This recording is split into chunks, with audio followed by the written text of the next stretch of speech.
আসসালামু আলাইকুম দর্শক, শুভেচ্ছা নিন। আপনাদের সবাইকে স্বাগত জানাচ্ছি আমি কনক সারোয়ার আজকের অনুষ্ঠানে। দর্শক, মনটা খুবই খারাপ, কারণ জুলাই সনদ স্বাক্ষরের দিনে যা ঘটলো এটি অত্যন্ত অনভিপ্রেত, অনাকাঙ্ক্ষিত। আ অর্থাৎ জুলাই বিপ্লবীদের রক্তের উপর দিয়ে আবার জুলাই সনদ স্বাক্ষরিত হলো, এমনটা কিন্তু আমরা বলতে পারি। তো ১ম এ একটা ডিসক্লেইমার দেই যে জুলাই বিপ্লব বা ডক্টর ইউনূস বা ঐক্যমত্য কমিশন সব নিয়ে আমাদের যে সমালোচনা, সেই সমালোচনার কোনো কিছুই কিন্তু আওয়ামী লীগের পক্ষে যাবে না।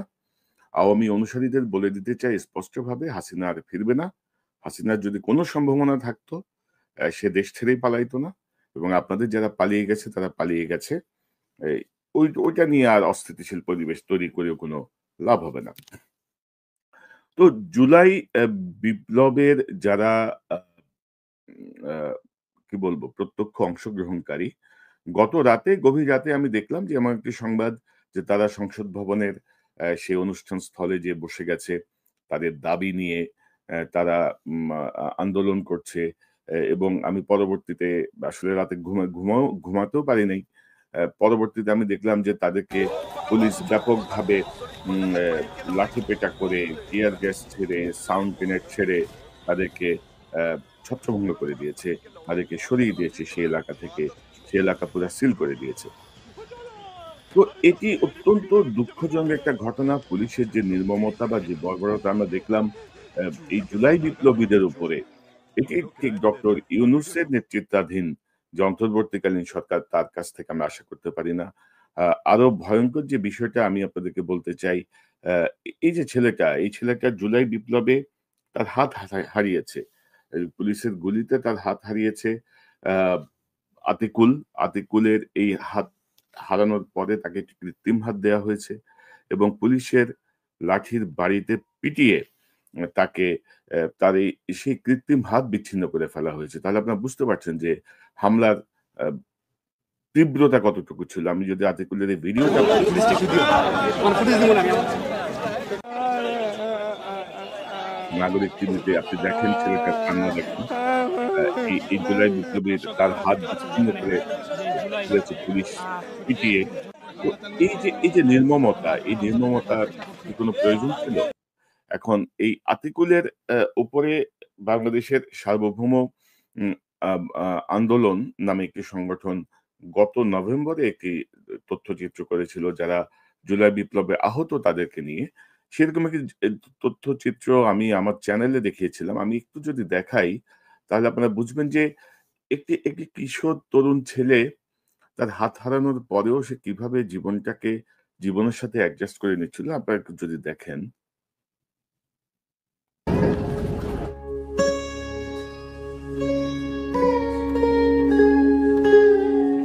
আমার ছেলে আগে ছোটবেলা যেরকম খাওয়াইতাম, সেবা নিতাম, আবার এরকমই নিতেছি। আমি আনন্দই পাই যে আমার ছেলে ছোট। মানে আমার আগের মতো যদি খাবার আমি ফিল্টার নাও পাই, তো আমার মেনে নিতে হবে, যেটা খেতে হবে, কিছু করার নেই। তবে যখন আমার এত অবস্থা হয়ে যাবে, তখন আবার ঠিক হয়ে যাবে হয়তো।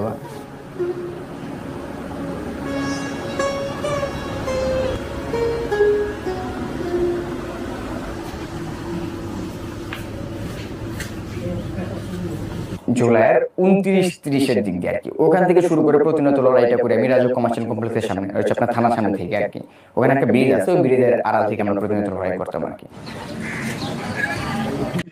তো দর্শক, আমি আমি এটার বিস্তারিত না দেখাই, আমি এটার লিঙ্ক দিয়ে দেবো, আপনারা চাইলে দেখে নিতে পারেন। তো সেই আতিকুলের আহ, আতিকুল ধরেন হাত হারিয়েও তার জীবনটাকে অ্যাডজাস্ট করে নিচ্ছিল, এবং এই ভিডিও চিত্রে আরো বেশ কিছু আহতের বক্তব্য আছে।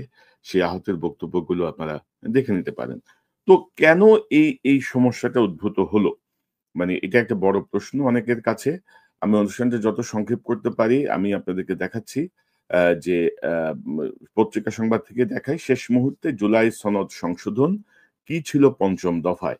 এখন ৫ম দফায় যেটি ছিল, উম যে গণ-অভ্যুত্থান পূর্ব ১৬ বছরের ফ্যাসিবাদী গণতান্ত্রিক সংগ্রামে গুম, খুন ও নির্যাতনের শিকার হওয়া ব্যক্তিদের এবং ২০২৪ সালের জুলাই-আগস্টের গণ-অভ্যুত্থানকালে সংঘটিত সব হত্যাকাণ্ডের বিচার, শহীদদের রাষ্ট্রীয় মর্যাদা প্রদান ও শহীদ পরিবারগুলোকে যথোপযুক্ত সহায়তা প্রদান এবং আহতদের সুচিকিৎসা ও পুনর্বাসনের ব্যবস্থা নিশ্চিত করব এবং তাদের আন্দোলনের এক পর্যায়ে এসে সংসদ ভবনের সামনে জাতীয় ঐক্যমত্য কমিশনের মহাপণ্ডিতেরা তারা সংশোধিত হয়েছে বলে তাদেরকে সান্ত্বনা দেন এবং তারা বলেন সংশোধিত দফায় হবে গণ অভ্যুত্থান পূর্ব বাংলাদেশের 16 বছরের আওয়ামী ফ্যাসিবাদ বিরোধী গণতান্ত্রিক সংগ্রামে গুম খুন ও নির্যাতন শিকার হওয়া ব্যক্তিদের এবং 2024 সালে জুলাই আগস্ট গণ অভ্যুত্থানকালে ফ্যাসিস্ট আওয়ামী লীগ ও তার সহযোগী আইন শৃঙ্খলা বাহিনীর কতিপয় সদস্যদের দ্বারা সংঘটিত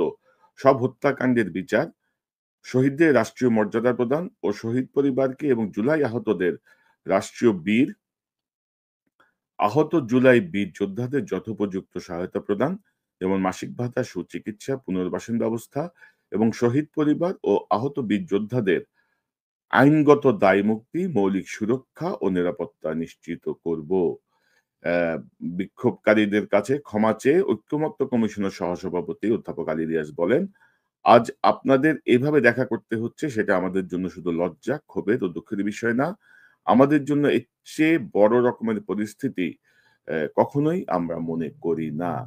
অর্থাৎ আপনারা দেখেন যে তারা আগের রাত থেকে যখন আন্দোলন করছিল যে এই 5 নাম্বার দফাটা সংশোধন করতে হবে, তাদেরকে আইনি সুরক্ষার বিষয়টি সুস্পষ্ট ঘোষণা থাকতে হবে এবং প্রত্যেকটা দল সেখানে স্বাক্ষর করতে হবে, তখন কিন্তু তারা কোনো গা করে নাই। এটি হচ্ছে আমি আলী রিয়াজের এই যে কথা, এটি হচ্ছে গতকাল অর্থাৎ 17ই অক্টোবর, মানে আজকে আমাদের এখানে 17ই অক্টোবর দিন, 17ই অক্টোবরের কথা।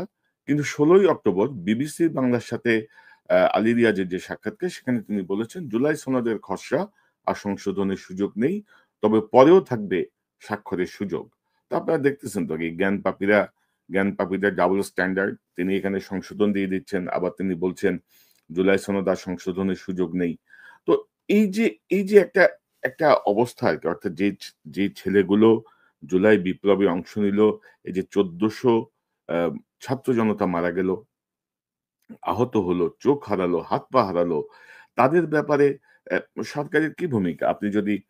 আমি যদি একটু দেখাই যে সরকারের এক উপদেষ্টা রেজওয়ানা, ওনার চিন্তা করেন যে জুলাইয়ে যারা আহত হয়েছেন, যারা চোখ হারিয়েছেন, তাদের জন্য আমরা কর্তব্যবোধ থেকে কতটুকুন ব্যবস্থা নিয়েছি, তাহলে এই কথা বলার কোনো সুযোগ নেই। আজকে একটা ঐতিহাসিক পটভূমিতে এই টেনশনটা সৃষ্টির তো কোনো প্রয়োজন ছিল না। দেখছেন সুশীল আপার বক্তব্য শুনছেন, এটা তার কাছে টেনশন, এবং জুলাই আহতদের জন্য তারা বহু কিছু করে ফেলছেন কর্তব্যবোধ থেকে একেবারে। তোমার ভাই কি কর্তব্যবোধ থেকে তুমি উপদেষ্টা হইছো? 16 বছরের আওয়ামী ফ্যাসিবাদী আমলে ভাই আপনার কি ভূমিকা ছিল? কি ছিলেন আপনারা তখন? কিছুই তো করেন নাই। ওই যে জুলাই বিপ্লবের শেষের দিকে ডিবি অফিসের সামনে যায় আসিফ নজরুল গং সহ কয়েকজনের সঙ্গে একত্রিত হয়ে দাঁড়াইছিলেন, ওই কর্তব্যবোধ, ওইটা বলে উপদেষ্টা হয়ে গেছেন, এখন গায়ে হাওয়া লাগতেছে না? আপনার কর্তব্যবোধ থেকে জুলাই আহতদের জন্য বহু কিছু করছেন। মানে কি বলবো বলেন, মানে যে যায় লঙ্কায় সেই হয়ে রাবণ। এক একজনের সুশীল মানে কথাবার্তার ধরন দেখলে আর বাঁচি না। এখন আসেন জুলাই সনদ অনুষ্ঠানে ডক্টর ইউনুস মহোদয় কি বলেছেন, মহামহোপাধ্যায় ডক্টর মোহাম্মদ ইউনুস, তিনি তার কথা একটু শুনি। জন্য আজকে নবজন্ম, আমাদের নবজন্ম হলো আজকে। এই স্বাক্ষরের মাধ্যমে আমরা নতুন বাংলাদেশের সূচনা করলাম। সেটা যেন সঠিকভাবে আমরা যেতে পারি, এটার জন্য আমরা আল্লাহর মেহেরবানি চাই। যেই তরুণরা এই দিনটিকে সম্ভব করেছে, এই বাংলাদেশের আনাচে কানাচে এই পরিবর্তনের জন্য যারা জীবন দিয়েছে, তারা এই তরুণরাই আবার বাংলাদেশকে নতুন করে গড়বে। এই আলোকে, এই চিন্তাধারার আলোকে তারাই দেশকে গড়বে, তারাই দেশের নেতৃত্ব দেবে, তারা আমাদেরকে পথ দেখাবে। এই দেশ তরুণদের দেশ। এখানে 18 কোটি মানুষের মধ্যে অর্ধেক মানুষ হলো 27 বছরের নিচে। ওই যে ঘুরায় ফেরায় ডক্টর ইউনূসের যে মোটিভেশনাল মার্কা কথাবার্তা, তো আপনি মাফ চান নাই কেন? আপনি এই যে ছাত্রদের উপরে যে পুলিশের যে বর্বরোচিত হামলা করলো পুলিশ, এই যে জুলাই বিপ্লবীদের উপর যে লাঠিচার্জ করলো, তাদের যে রক্তপাত হলো, তারা যে হসপিটালে গেল, এটার জন্য আপনি ক্ষমা চান নাই কেন? আপনারা আলী রিয়াজ ক্ষমা চায় নাই কেন? আপনাদের একটা বান্দা ক্ষমা চান নাই কেন? আপনারা কি সব মানে কি বলবো, লাট সাহেব বাহাদুর শাহ, সব লাট বাহাদুর? মানে আপনি আপনি আইসা বলবেন ছাত্ররা আমাকে নিয়োগ দিয়েছে, ছাত্ররা যতদিন চায় আমি ততদিন থাকবো। এখন কি জানা গজায় গেছে আপনার? ছাত্রদেরকে পিটাবেন, আবার মচমচ কথা বলবেন, মোটিভেশনাল স্পিচ মারবেন। ওই তার এই বক্তব্যের মধ্যে আবার দেখবেন সেই বঙ্গোপসাগর আছে আমাদের, আমাদের হ্যান আছে ত্যান আছে। ভাই 14 মাসে কি করছো ভাই? 14 মাসে আপনারা কি করছেন? কি ছিললেন আপনারা? দেশের ইকোনমির অবস্থা কি? দেশে এক্সপোর্ট ইম্পোর্টের অবস্থা কি? আর অর্থনীতি এটা চালু রাখছে প্রবাসীরা। প্রবাসীদের পাঠানো রেমিটেন্সে আপনার রিজার্ভ আবার ৩২ বিলিয়নে পৌঁছে গেছে। প্রবাসীদের ব্যাপারে একটা কৃতজ্ঞতা আছে আপনার এই আপনার জুলাই সনদ বা জুলাই ঘোষণায়? একটা লাইন আছে কোথাও? নাই। সব হজম করে ফেলাইছেন। এখন নিজেরাই ভাবতেছেন যে বহু কিছু আপনারা। তারপরে আপনি দেখেন যে ডক্টর ইউনূস ওই যে আছে না যে আমাদের যে প্রথাগত বাংলাদেশের যে রাজনৈতিক যে কালচার, একটু ইসলামিক কথাবার্তা বলা, আল্লাহ রসুলের নাম বললে বাংলাদেশের মানুষ যেহেতু একটু ধর্মভীরু মানুষ, তারা একটু পছন্দ করে, তারা বিষয়টাকে মানে আবা মারহাবা মারহাবা বলে। তার একটা নমুনা দেখেন, ডক্টর ইউনূসের অবস্থাটা দেখেন। প্রথমে আল্লাহর কাছে শুকরগুজারি করছি এই মহান দিবসটি আমাদেরকে দেওয়ার জন্য। তার রহমতে আজকে আমরা এটা সফল করতে পারলাম, এবং তার যে রহমত আছে সেটারও প্রমাণ আমরা পেলাম। যখন জুলাই ঘোষণা দেওয়ার জন্য এখানে এসেছিলাম, দোকানে বৃষ্টির কোনো লক্ষণ ছিল না, কিন্তু আমাদের কাজ শুরু হবার মাত্রই বৃষ্টি শুরু হয়ে গেল। তা আমি বললাম যেটা আল্লাহর রহমত আমাদের উপরে বর্ষাচ্ছে। আজকেও আল্লাহর মেহেরবানি, ঠিকই তিনি আমাদের উপর রহমত বর্ষিয়েছেন। তার কাছে আমরা শুকরগুজারি করি। আল্লাহর কাছে শুকরগুজারি করেন, খুব ভালো কথা। আগে জুলাই বিপ্লবীদের কাছে মাপ চান। আমি আপনার কাছ থেকে এটা আশা করি নাই। আমি ভাবছিলাম যে আপনি মাপ চাইবেন এদের কাছে। যে এরকম একটা ঘটনা ঘটছে, আমি তোমাদের কাছে মাপ চাই। এটা আমাদের বেকুবামি, এটা আমাদের ব্যর্থতা। আমরা যাদেরকে দায়িত্ব দিয়েছিলাম সেই অযোগ্য নেতৃত্বের ব্যর্থতা। সেই অযোগ্য নেতৃত্ব কিছুই বুঝে নাই। এই জুলাই বিপ্লবটাই তারা বুঝে নাই। আমি নিজেও বুঝি নাই। আমি নিজেও ১৬ বছরে হাসিনার বিরুদ্ধে একটা শব্দ উচ্চারণ করি নাই। যখন আমার বিরুদ্ধে মামলা হয়ে আমার যখন জেলে যাওয়ার উপক্রম হইছে, তখন আমি তার বিরুদ্ধে মুখ খুলছি। তার আগ পর্যন্ত আমি বাংলাদেশের গুম, খুন, হাসিনার নির্যাতন, নিপীড়ন, জেল জুলুম কোনো বিষয় নিয়ে আমি একটা শব্দ উচ্চারণ করি নাই। বলেন, ক্ষমা চাইতে হবে আপনাকে। কেন জুলাই বিপ্লবীদের উপরে আপনি লেলাই দিলেন আপনার আপনার পুলিশকে? কেন একটা হাত হারানো ছেলের হাত আবার বিচ্ছিন্ন হয়ে গেল? আপনাকে মাপ চাইতে হবে। জাতির উদ্দেশ্যে মাপ চান। জাতির উদ্দেশ্যে ভাষণ দিয়ে মাপ চান। এইসব সুশীলতা এখানে চলবে না। এইসব সুশীলতা দিয়ে আপনাকে আমরা ছাড়বো না। তারপরে দেখেন এই যে এই জুলাই সনদের আগে দিয়ে আপনারা দেখছেন যে ওই ঐকমত্য কমিশনের বদিউল আলম মজুমদার আর মনির হায়দার মিলে খালেদা জিয়ার কাছে যায় দাওয়াতের কার্ড নিয়া, জামাতের আমিরের কাছে যায় দাওয়াতের কার্ড নিয়া, এনসিবির কাছে যায় দাওয়াতের কার্ড। একটা শো অফ, মানে ২০-২৫ টা ক্যামেরা নিয়ে তারা বিশাল কিছু ছেড়ে ফেলতেছে, এরকম একটা ভাব আরকি। আরে বেটা, তোর বিয়েতে তোরে দাওয়াত দিতে হবে? তোদের বিয়েতে তোরে দাওয়াত দিয়ে বিয়ের কার্ড দিয়ে দাওয়াত দিতে হবে? এই জুলাই সনদ, এনসিপি, বিএনপি, জামাত এগুলো পার্ট না? এদেরকে কেন আবার দাওয়াত দিতে হবে? মানে কি বলবো বলেন? খালি শো অফ, খালি শো অফ, খালি শো অফ। এই যে মনির হায়দার, ধরেন তার পজিশন হচ্ছে প্রধান উপদেষ্টার বিশেষ সহকারী সিনিয়র সচিব পদমর্যাদায়, বাট সেখানে ব্র্যাকেটে লেখা ছিল সাচিবিক কাজে সহায়তা করবেন, অর্থাৎ ক্লারিক্যাল কাজগুলো করবেন। চিঠি লেখা, নোট নেয়া, ড্রাফট দেয়া, চিঠি পৌঁছায় দেওয়া, ইমেইল করসপন্ডিং, এগুলো তিনি করবেন। তিনি এখন আপনি যদি দেখেন জুলাই ঐকমত্যের অনুষ্ঠানটা, সেখানে দেখবেন যে আহ, উম, হাইকোর্টের বিচারপতি মর্যাদা সম্পন্ন যারা আহ, কমিশনের সদস্য, তাদের সাথে তিনি একই সাথে এক কাতারে বসে আছেন। যেটা ধরেন প্রশাসনিক অডাসিটি, এই কথাটা বলার কেউ নাই। কারণ প্রত্যেকের খাওজায় আর কি। এর চুলকায়, এর চুলকায়, এর প্রশংসা করে, ওর প্রশংসা করে। এই হচ্ছে কি অবস্থা ইউনূস সরকারের। তো ধরেন মনির হায়দারের বক্তব্য থেকে আমি একটু দেখে, যদিও ধরেন খুব বিরক্তিকর উপস্থাপনা, মানে আমার তো মনে হয় যে টোটাল হিসাব করলে ডক্টর ইউনূসের থেকে বেশি কথা বলছে। আপনি একটু শুনেন এবং অযোগ্য নেতৃত্ব যখন কোন জায়গায় যায় সেটা তার কথাবার্তায় বোঝা যায়। আমি একটু শুনাই আপনাদের। পৃথিবীর সবচাইতে বরেণ্য বাঙালি এবং সবচাইতে বরেণ্য বাংলাদেশী, আচ্ছা। আন্তর্জাতিকভাবে যিনি বাংলাদেশের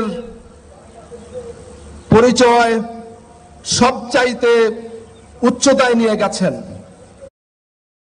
মাননীয় প্রধান উপদেষ্টা প্রফেসর ডক্টর মোহাম্মদ ইউনূসের নেতৃত্বে এই 6টি কমিশনের সুপারিশের ভিত্তিতে, সুপারিশগুলো জাতীয় ঐকমত্যের ভিত্তিতে বাস্তবায়নের লক্ষ্যে একটি জাতীয় সনদ তৈরির জন্য জাতীয় ঐকমত্য কমিশন গঠন করা হয়। যে জুলাই জাতীয় সনদে আমাদের জুলাই অভ্যুত্থানের পক্ষের সকল গণতান্ত্রিক রাজনৈতিক শক্তির প্রতিনিধিবৃন্দ, জাতীয় নেতৃবৃন্দ একযোগে এটিতে স্বাক্ষর করবেন। তো আপনি যদি দেখেন যে একযোগে তো সবাই স্বাক্ষর করে নাই। 25টার মতো দল বোধহয় স্বাক্ষর করছে। এনসিপি যারা জুলাই বিপ্লবের মূল স্টেক হোল্ডার, মূল নেতৃত্ব, তারাই সেখানে আসে নাই। এই কথাটা কিন্তু সে তার বক্তব্যে বলে নাই, মিছা কথা মেরে দিছে। আর ডক্টর ইউনূসের তেলটা তো দেখছেন। ডক্টর ইউনূস একই সঙ্গে নাকি বাঙালি, একই সঙ্গে বাংলাদেশী, পুরা বিশ্বে বাংলাদেশকে নাকি আর কেউ নাই নাকি। এই যে ধরেন মানে কি বলবো ভাই, আমি এগুলো বলতেও চাই না। এই যে অযোগ্য নেতৃত্ব, মানে ঐকমত্য কমিশনের নামে মানে গত 15ই ফেব্রুয়ারি থেকে শুরু করে তারা বোধহয় ৪৪টা বৈঠক করছে। খানা-পিনা, চা, কফি, ভাত, মাংস, বিরিয়ানি, মানে রাষ্ট্রীয় যে পরিমাণ খরচ তারা উড়াইছে আরকি। আর নিজের ফুংফাং তো আছেই। তো কি ঘোড়ার ডিম অশ্বডিম্ব প্রসব করছে। আমি এই যে ঐকমত্য কমিশনের টোটাল ৪০ পাতার এই যে জুলাই সনদ, এটি আমি পড়ছি। এটি নিয়ে একটু বিস্তারিত বিশেষজ্ঞ মতামত নিয়ে একটা অনুষ্ঠান আনবো। আমার মনে হয় না যে খুব ভালো কিছু হইছে এখানে আরকি। মানে জুলাই সনদ যারা দিচ্ছেন তারা আসলে কতটুকু মানে বোদ্ধা বা কতটুকু সাংবিধানিক জ্ঞান রাখেন বা কতটুকু রাজনৈতিক জ্ঞান রাখেন এগুলো নিয়ে আ অন্য অনেকের মতো আমারও প্রবল সন্দেহ আছে। তারপরে আপনারা আরেকটা বিষয় যদি দেখেন, আমি আপনাদেরকে যদি আরেকটা বিষয় যদি দেখাই, আ এই যে ধরেন উম জামাতে ইসলামী বাংলাদেশ। জামাতে ইসলামীর ধরেন তারা কদিন আগেই বলে দিল যে তারা জুলাই সনদে স্বাক্ষর করবে না। এটা হচ্ছে পিয়ার ছাড়া জুলাই সনদে স্বাক্ষর করবে না জামায়াত। এটা ১৬ই অক্টোবরের কথা। ১৬ই অক্টোবর অর্থাৎ জুলাই সনদ স্বাক্ষর করার একদিন আগে জামাতের সেক্রেটারি জেনারেল এই কথাটা বলছেন। তারপরে ধরেন জামাতের নায়েবে আমির আ আব্দুল্লাহ মোহাম্মদ তাহির সাহেব তিনি বলছেন, আইনি ভিত্তি ছাড়া জুলাই সনদে স্বাক্ষর করবে না জামায়াত। নায়েবে তিনি বলেছেন এটা গত ৩১শে জুলাই। তো কালকে কিন্তু তারা যে সুরসুর করে কিন্তু তারা জুলাই সনদে সাইন করে দিয়েছেন। এখন এটা কি সরকারের উপরে চাপ সৃষ্টি করে ইন্টারনাল কোনো ফায়দা নেয়া? তারা কি মানে ধরেন তারা কি আবারও রং ডিসিশন, রং ওয়ে তে আগাচ্ছেন? আবার বলবেন যে আমাদের ভুল ছিল, আমাদের রাজনৈতিক সিদ্ধান্তে ভুল ছিল। আপনারা কেন এই খেলাগুলা আবার নতুন করে খেলছেন? এটা কি আমাদের দেশের জন্য ভালো হচ্ছে? এটা কি স্টেবল পলিটিক্যাল সিচুয়েশন এর দিকে আমরা যাচ্ছি? এখন ধরেন বিএনপি বা জামাত যদি না যেত, তাহলে বা ধরেন বিএনপি গেল, জামাত যদি না যেত, এনসিপি যদি না যেত, ইতিমধ্যে ৪ টা বাম ঘরানার দল বলছে তারা যাবে না। তাহলে এটা নিয়ে হয়তো আমরা আরো সময় নিতে পারতাম একটা ঐক্যমত্যে পৌঁছানোর জন্য। তো জামাতের এই খেলা আসলে কি খেলা? এটি আমরা কেউ বুঝতে পারছি না। এবং আমার কেন যেন মনে হচ্ছে যে জামাত কোন রং পথে আবারও হাঁটছে। আমার মনে হয় যে সেটি শুভবুদ্ধির কাজ হবে না। বিএনপি তাদের বেশ কিছু নোট অফ ডিসেন্ট দিয়ে রেখেছে।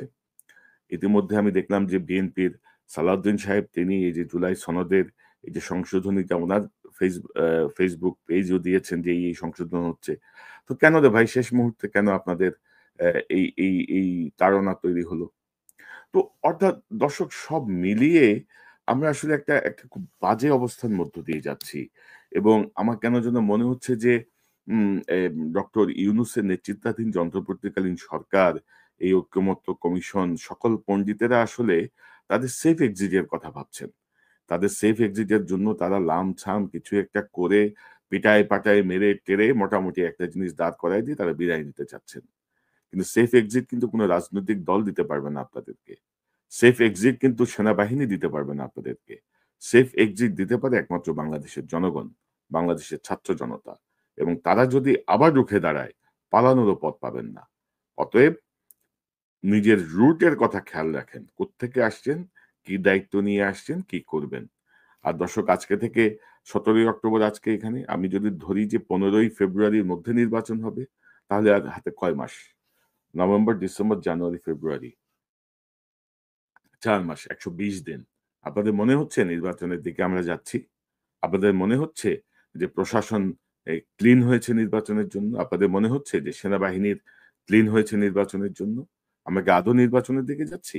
নাকি এই জুলাই সনদের মতো ওই নির্বাচনের তারিখ একটা হসপস ভেজাল বুজাল লাগায় আল্লাহ রসুলের নাম টাম বলে বৃষ্টি হয়েছে বৃষ্টি হয় না এইসব বলে জনগণকে আবারও বিভ্রান্ত করে তারা দেশ ছেড়ে পালাবেন? এমন পরিস্থিতির দিকে কি আমরা যাচ্ছি? আমার কথা অনেকে ভালো লাগতে পারে, অনেকে ভালো নাও লাগতে পারে। ভালো লাগলে দেখবেন, ভালো না লাগলে দেখবেন না। কিন্তু আ যতটুকু বলা দরকার ততটুকু তো বলতে হবেই। এখন ৫ই আগস্টের পর থেকে আমরা দেখছি যে ইউনূস সাহেবের পক্ষে কথা বললে বিএনপি জামাত গালাগালি করে। বিএনপির কথা বললে জামাত গালাগালি করে। জামাতের পক্ষে বললে বিএনপি গালাগালি করে। অর্থাৎ আমরা একটা অদ্ভুত একটা অবস্থার মধ্য দিয়ে আমরা এই সময়গুলো পার করছি। কিন্তু আমাদের সংগ্রাম অব্যাহত থাকবে। আমরা বাংলাদেশের পক্ষে, সবার আগে বাংলাদেশ। এর বাইরে আমাদের কোনো অবস্থান নাই, কোনো দলের প্রতি কোনো মহব্বত, ভালোবাসা, কোনো ধরনের কোনো স্পেশাল কনসিডারেশন নাই। বাংলাদেশের মানুষ, বাংলাদেশ আমাদের কাছে প্রথম অগ্রাধিকার পাবে এবং পেয়েছে এবং পাবে ইনশাল্লাহ। আর আমরা বলি শেষে যে মাঝখানে কোন একটা বাংলাদেশের একজন মনীষীর একটা প্রবন্ধে পড়ছিলাম যে বাঙালি আন্দোলন করে, প্রতিবাদ করে, আন্দোলনে নামে, রাস্তায় নামে, বুকে রক্ত দেয়, আন্দোলনে বিজয়ী হয়। কিন্তু পরক্ষণে তারা ভুলে যায় যে তারা কেন আন্দোলন করেছিল। এই জুলাই বিপ্লবের পরে এই যে কার্যক্রম যা দেখছি, যা মনে হচ্ছে, তাতে মনে হচ্ছে আমরা ভুলেই গেছি যে কেন আমাদের এই আন্দোলন ছিল, কেন এই ১৪০০ মানুষ বুকে রক্ত দিল, আমাদের লক্ষ্য কি ছিল। আশা করি আ এই অনুষ্ঠান যারা দেখছেন তারাও এই সরকারের উপরে চাপ সৃষ্টি করবেন। তারাও নিশ্চয়ই, আমরা দ্রুত গণতন্ত্রে ফিরে যেতে চাই নির্বাচনের মাধ্যমে। তবে তার আগে এই জাতীয় বিষয়গুলো, সংস্কার এবং বিচার সহ যে বিষয়গুলো বার্নিং ইস্যু, সেই জায়গাগুলোর দ্রুত সমাধান করতে হবে। এখানে মহান বাঙালি হওয়ারও কিছু নাই, পুরো বিশ্বে বাঙালির নাম উজ্জ্বল করারও কিছু নাই। আপনাকে যে দায়িত্ব দেয়া হয়েছে সেই দায়িত্ব আপনারা পালন করেন। উপদেষ্টারা যে দায়িত্ব পালন করছেন, প্রটোকলের যে মজা পাচ্ছেন, সে মজা কিন্তু থাকবে না। কয়দিন পরে এই প্রটোকল পিঠের উপর দিয়ে উঠতে পারে। দর্শক, আজকে এই পর্যন্তই। ভালো থাকুন। এই